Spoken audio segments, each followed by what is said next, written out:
Hi everyone, welcome to new vlog and welcome to my channel Ruchi style and tips. और आज की video में मैं शेयर करने वाली हूँ अपना डेली का रूटीन कि बहुत जल्दी काम मैं कैसे ख़त्म करती हूँ, और साथ ही साथ दिखाने वाली हूँ आपको कि कैसे मैं अपना वेट मेंटेन करती हूँ। कैसे ज्ञानू के हो जाने के बाद भी मैंने अपना वेट मेंटेन किया हुआ है, क्योंकि ज्ञानू जब हुआ था ना उस टाइम पे मैं 75 केजी की हो गई थी। और उस 75 केजी से कैसे मैंने 52-55 ऐसे लाया है अपना वेट, तो आज के वीडियो में आपको दिखाने वाली हूँ। सबसे पहले स्टार्टिंग होती है गर्म पानी के साथ, और गर्म पानी पीती हूँ आराम से बैठ के, और सुबह जल्दी उठती हूँ। हाँ, ये तो मैं बताना ही भूल गई थी। तो सुबह सबसे पहले उठने के बाद गर्म पानी पीती हूँ, फिर उसके बाद टहलती हूँ। तो ये बाहर का पोर्शन है, और यहाँ पे मैं टहलती हूँ लगभग 10 से 12-15 मिनट। बहुत ज़्यादा टाइम नहीं दे पाती हूँ, लेकिन फिर भी 10 मिनट कोशिश होती है कि कम से कम 10 मिनट टहलूँ। और उसके बाद फिर घर के काम शुरू हो जाते हैं, क्योंकि घर के इतने सारे काम होते हैं ना कि आप सोच भी नहीं सकते हो। मतलब सोच सकते हो, जाहिर सी बात है, आप भी वही काम करते होगे, झाड़ू पोछा बर्तन एंड ऑल। तो यहाँ पे क्या हुआ कि मैं 4:30 बजे उठ जाती हूँ, और ये अभी का टाइम है 5 बजने में 15 मिनट बाकी है। तो ये इतना दिन आपको इसलिए लग रहा है क्योंकि ये गांव है, और गांव में सुबह थोड़ा जल्दी हो जाती है। तो इसकी वजह से अब मैं 10-12 मिनट यहाँ पे टहलूँगी, फिर उसके बाद अपना डेली का रूटीन शुरू हो जाएगा। तो झाड़ू लगाएंगे, झाड़ू के बाद पोछा लगेगा।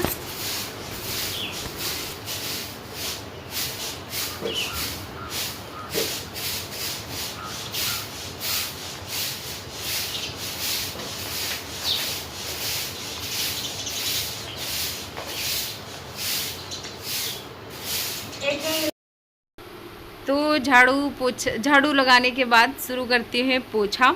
और क्या होता है, जैसे झाड़ू लगाते हैं ना, तो एक तरह से ना एक्सरसाइज ये ही बहुत हो जाता है मेरे ख्याल से, क्योंकि 12 से 15 मिनट पूरे घर में झाड़ू लगाने में लग जाते हैं। अगर कायदे से बहुत अच्छे तरीके से डीप क्लीनिंग करके लगाओ ना, तो फिर 40 मिनट के आसपास लगता है। लेकिन जैसे सिर्फ झाड़ू लगा लो तो फिर 12-15 मिनट लग जाता है। और फिर लगाऊंगी पोछा। तो पोछा भी एक तरह का एक्सरसाइज ही होता है, क्योंकि इसमें हाथ पैर सब चलते रहते हैं। तो ये झाड़ू पोछा लगाने में मुझे लग जाते हैं लगभग 20 मिनट, और 5 बजे से 5:30 बजे तक ये सारा झाड़ू और पोछा का काम हो जाता है। कोशिश करती हूँ थोड़ा बहुत 10 मिनट इधर उधर हो जाता है, मतलब इधर नहीं होता है, उधर ही हो जाता है, क्योंकि मेरी कोशिश होती है कि 6 बजे तक नहा के मैं अपने किचन चली जाऊँ। और इसी टाइम पे मिश्रा जी अपना इधर फूल वूल तोड़ते हैं, और कभी मैं भी तोड़ लेती हूँ, मेरे मूड पे है। अगर मुझे तोड़ना हुआ तो मैं तोड़ लेती हूँ, वरना ये काम मिश्रा जी का है। तो भाई जिसका काम उसी को साजे, हम क्यों नए नए काम ले लें, क्योंकि हमारे पास खुद के अपने बहुत सारे काम होते हैं। तो मिश्रा जी फूल तोड़ेंगे, और इसके बाद मैं अपना नहा वहा के रेडी होके चली जाऊंगी अपने किचन में। तो नहाने के बाद सबसे पहले मैं क्या करती हूँ कि सब्ज़ी काट के सब्ज़ी छोंक देती हूँ, और दूसरी तरफ दाल चढ़ा देती हूँ। फिर जाती हूँ पूजा करने। तो यहाँ पे सरसों का तेल डाला है, सरसों के तेल में मिर्ची और प्याज डाली है। तो मिर्ची आजकल बहुत कम खाती हूँ, और साथ में इसलिए कम खाती हूँ क्योंकि ज्ञानू को टिफ़िन में देना होता है, और ज्ञानू ज़्यादा तीखा नहीं पसंद करता है, तो इसलिए। और जब हमारा प्याज अच्छे तरीके से हो गया तो फिर मैंने डाला है इसमें हींग एंड हल्दी। तो हल्दी हींग पकने में ज़्यादा टाइम नहीं लेता है, इसलिए तुरंत ही डाल देंगे हमारा जो काट के मैंने रखा था आज भिंडी। और भिंडी में थोड़ा सा ना प्याज मैंने ऊपर से कच्ची प्याज डाल दी है, तो इसका एक मीठा मीठा सा फ्लेवर, बड़ा अच्छा फ्लेवर आता है प्याज का, क्योंकि वो पक तो जाती है लेकिन वो ओवर कुक नहीं होती है, तो जिसकी वजह से बड़ा ही अच्छा उसका स्वाद होता है। और इधर ये हमारी सब्ज़ी और दाल दोनों चीज़ बनेंगी, तब तक मैं पूजा करके आ जाऊंगी। हाय एवरीवन, कैसे हो आप सभी। और नहा वहा के बिल्कुल रेडी होके मैं पूजा करने आ गई हूँ। तो क्या होता है कि मतलब पूजा कर चुकी हूँ, और एक तरफ दाल चढ़ा दी थी, एक तरफ सब्ज़ी काट के मैंने नहाने के जस्ट बाद किया था। फिर उसके बाद बाकी के काम में लग गई थी। और जिससे कि ना मैं जब पूजा वूजा करके जाऊँ तो दाल और सब्ज़ी लगभग तैयार हो जाए। तो दाल तो सीटी आ गई है, दो सीटी आ गई, एक सीटी और आ जाएगी, बस दाल बंद कर दूँगी, दाल बन गई। और सब्ज़ी में हो सकता है थोड़ा बहुत टाइम हो, खैर बन जाएगा वो भी जल्दी से ही। और आपको एक चीज़ बताना चाहती हूँ, सबसे पहले ना आप सभी को मदर्स डे की बहुत बहुत बधाइयाँ। जो मदर हैं उनको भी, और जो नहीं हैं वो उनको भी उनकी मम्मी के लिए। और वो मतलब माँ ना एक ऐसा एहसास होता है कि क्या ही कहें, जब हम माँ बनते हैं तभी समझ में आता है। क्योंकि पहले जैसे कोई चीज़ होती है तो वो हम बहुत लाइटली ले लेते हैं, मम्मी हमको डांटती है, मम्मी ने हमको डांट दिया। लेकिन जब हम उस सिचुएशन पे आते हैं, हमारे बच्चे होते हैं, तब समझ में आता है मम्मी ने क्यों डांटा था, और डांटना भी ज़रूरी था।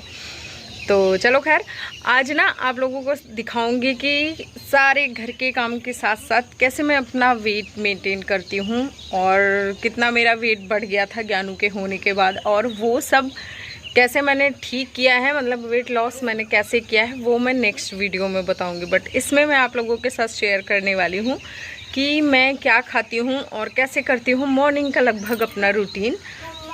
तो चलो,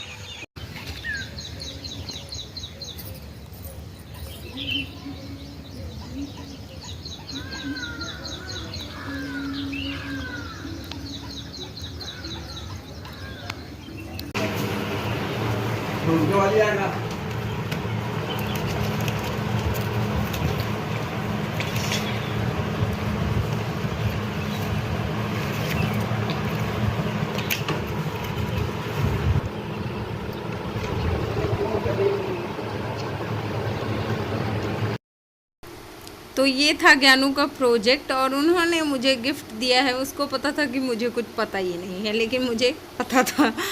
तो फिर ज्ञानू के जाने के बाद यहाँ पे होता है मेरा चाय और नाश्ता। तो ज्ञानू को चाय नाश्ता कराने के बाद, उनके जाने के बाद फिर मैं अपनी चाय ले लेती हूँ। और यहाँ पे चाय के साथ सबके लिए पराठे और पराठा सब्ज़ी बनाया था ज्ञानू के टिफ़िन के लिए भी, लेकिन मैंने खुद के लिए एक रोटी बना ली है और उसको लेके जाएंगे।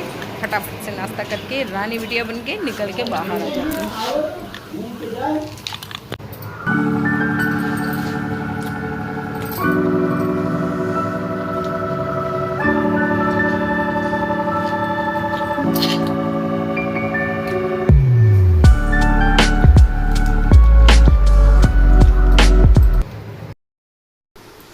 तो ज्ञानू के जाने के बाद इधर मैंने फटाफट से दाल देखी, मेरी दाल बहुत अच्छे तरीके से पक गई थी, मतलब जैसे पकनी चाहिए।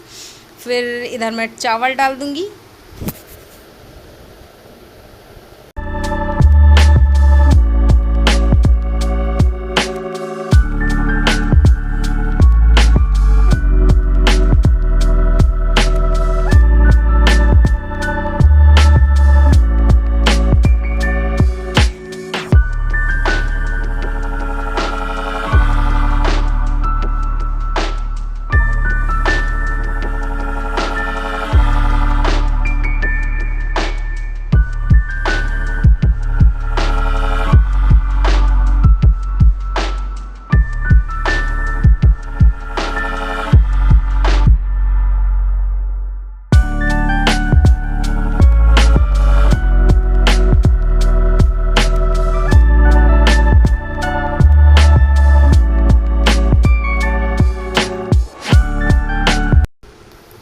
तो ये रहा मेरा लंच, जिसमें है भिंडी, दाल, रोटी। चावल लेना होगा तो लूँगी, नहीं लेना होगा तो नहीं लूँगी। और टाइम होता है लगभग 11 से 12 के बीच में।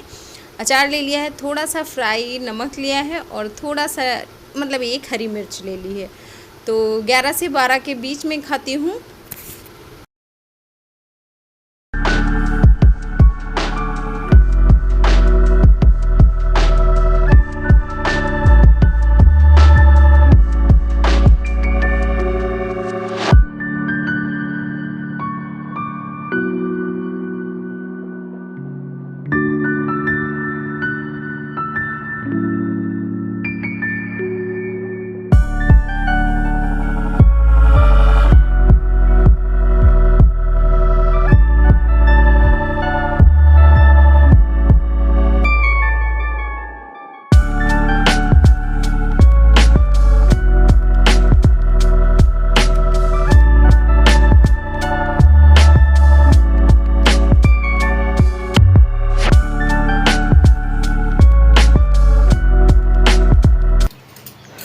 ये था मेरा मॉर्निंग रूटीन, कैसे करती हूँ सारी चीज़ें और क्या क्या खाती पीती हूँ जिससे कि मैं अपना वेट कंट्रोल कर पाती हूँ। हालांकि कभी कभी बहुत ज़्यादा मुश्किल हो जाता है, क्योंकि आप किन किन चीज़ों पे रोक लगाओगे। तो भैया मैं हूँ फूडी और मैं ना सारी चीज़ें खाती हूँ। हाँ, थोड़ा सा संभाल के खाती हूँ, थोड़ा सा कम मात्रा में खाती हूँ, लेकिन खाती सारी चीज़ें हूँ और मेहनत करती हूँ। और वैसे भी एक चीज़ मेरा मानना क्या है कि जैसे घर में इतने सारे काम होते हैं कि अगर आप चाहो ना, आप कोई एक्सरसाइज कुछ ना भी करो तब भी आपका वेट कंट्रोल रह सकता है, क्योंकि घर में इतने सारे काम होते हैं। और अगर आप अपने लिए टाइम निकाल पाते हो 10, 15, 20 मिनट ना, तो वो भी बहुत ही अच्छा है। और बाकी अगर आप चीज़ें जानना चाहते हो तो वो भी मैं आप लोगों के साथ शेयर करूँगी नेक्स्ट वीडियो में। और आज के लिए बस इतना ही। Bye bye, take care.